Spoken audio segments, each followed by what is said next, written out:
आप देख रहे हैं सूत्रकार समाचार।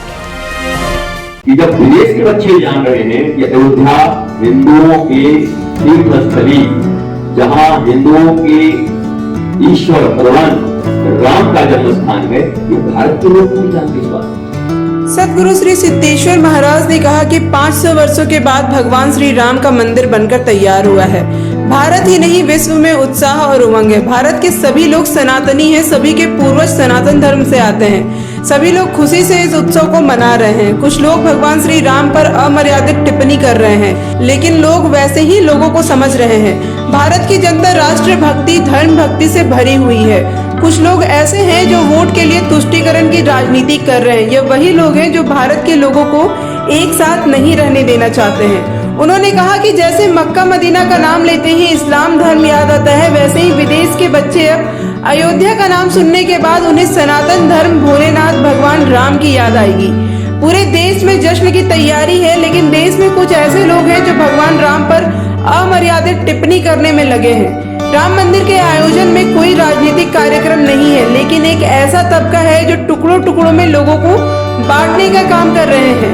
बाबर के लोगों ने रामलला के मंदिर को तोड़ने का काम किया था, लेकिन अब उसी जगह पर भगवान राम की विशाल मंदिर बनकर तैयार हो गए हैं। भारत आजाद हो गया है, लेकिन मानसिक रूप से आज भी लोग गुलाम हैं।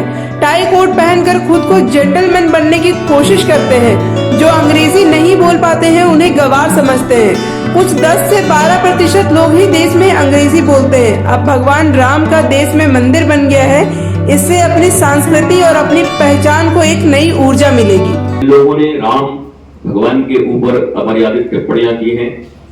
ये वही लोग हैं जो भारत के विरुद्ध भी टिप्पणियां करते रहे हैं। भारत माता कहने से इनको गुवैया रहता है।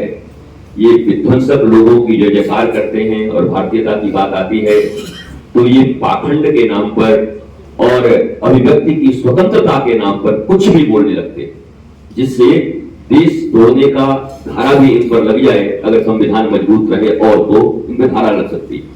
अब दूसरा में तो शंकराचार्य भारत के लिए धर्म पीठाधीश्वर है। आर्य भगवान शंकराचार्य ने सनातन संस्कृति और वैदिक धर्म की पुनर्स्थापना के लिए 4 पीठों की स्थापना की, पूरे भारत का भ्रमण किया और उस पीठ पर बैठे हुए कोई भी धर्माचार्य की आलोचना या उनके संबंध में एक शब्द भी कुछ कहना मेरे अधिकार क्षेत्र के बाहर है। और मुझे ऐसा लगता है कि उन्होंने धर्म सम्मत बातें कही हैं, वो धर्म शास्त्र के अनुसार कह रहे हैं। पर एक बात अवश्य आपको समझना चाहिए जीवन में कि धर्म की परिभाषा कैसी है।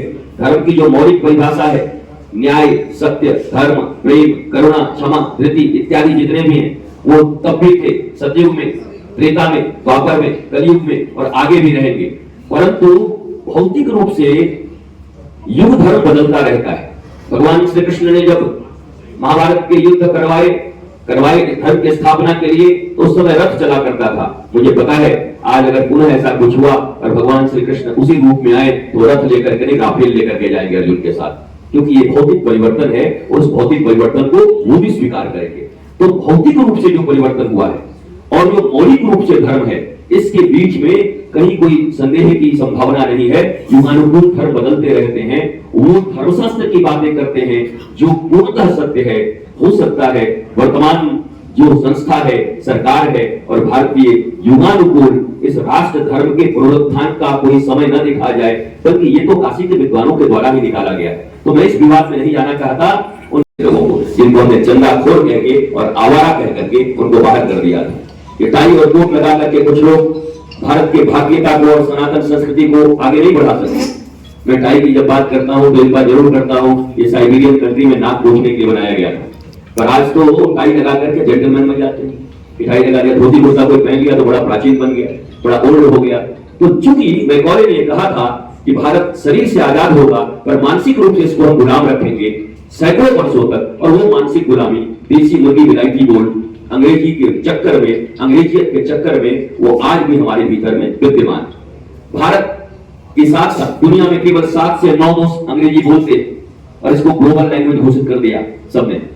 चाइना अपनी भाषा बोलता है, जर्मन अपनी भाषा बोलते हैं, फ्रेंच अपनी भाषा बोलते हैं, रशिया अपनी भाषा बोलता है, स्पेन अपनी भाषा बोलता है, जापानी अपनी भाषा बोलते हैं और ये भारत से इकोनॉमी की दृष्टि में काफी ऊंचे।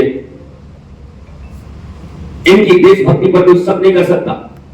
या आज बड़े विकसित राष्ट्र है, ये तो हिंदी अंग्रेजी नहीं बोलते। अगर अंग्रेजी ही मॉडर्निटी की पहचान है तो ये बिल्कुल नहीं बोलते। पर इनकी इकोनॉमी अच्छी, इनमें राष्ट्रभक्ति अच्छी।